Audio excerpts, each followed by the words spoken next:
Finals today, and it's not just fans tuning in around the world, it's also basketball families watching games in the middle of the night or early morning.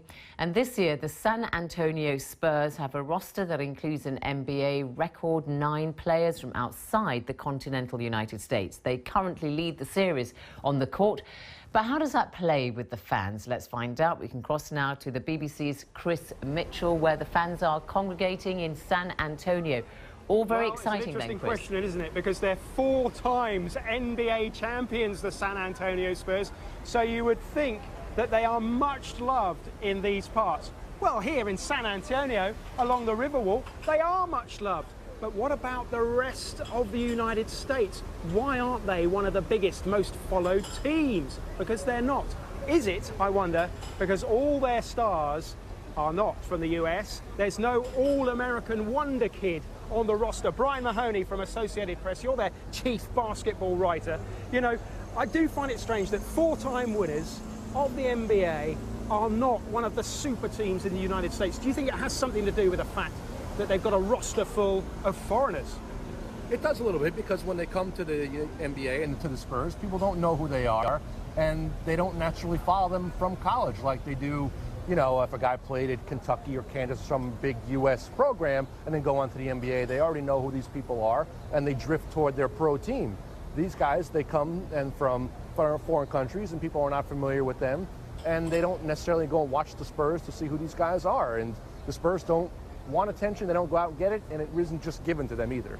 It's interesting because the stars on the San Antonio roster, Tony Parker, the Frenchman, a big star in his own country, Manu Ginobili, who's from Argentina, gets mobbed when he goes back to Argentina, especially, of course, after Argentina beat the United States in the 2004 Olympics.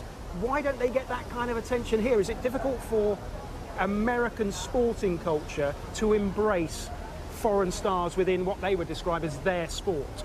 You know, I think part of it is just because of where they play. I think if Tony Parker played in LA like David Beckham did, he would get enormous fan following. Just the Spurs, it's the way the Spurs way is. They're a quiet city, it's a quiet organization, and he just wanted to fit into the way they do it, and he hasn't gone out and sought himself attention. I mean, he was married to an actress. You know, certainly he has the kind of profile that would have made him a star anywhere, but just not in San Antonio. And it's interesting because the San Antonio Spurs could win their 5th championship ring, and they'd be beating the Miami Heat, the hot favourites to win. It's game 4 tonight. If they won, they'd go 3-1 up in a best-of-7 series. This series was all about LeBron James, who plays for the Miami Heat. Are people beginning to question his tag as the next Michael Jordan, do you think? If they don't win the series, yes. I mean, a lot of people will never let him get on a level of Michael Jordan anyway, because people just think Jordan was the greatest. But the way he played this year, had he won a 2nd title in a row, it's getting harder not to say he could be on that level. But if they lose, Michael never lost in the finals. He went 6 for 6. So if LeBron now falls to 1 and 2 in the finals, his critics will never let him overcome that. Well, it was interesting. We were here watching game 3. LeBron James, one of the biggest global superstars, wasn't in the picture at all. Any San Antonio Spurs fans out there? You see?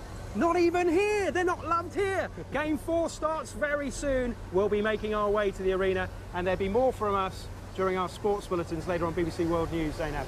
Look forward to it. Chris Mitchell there. Very excited, Chris, actually, in San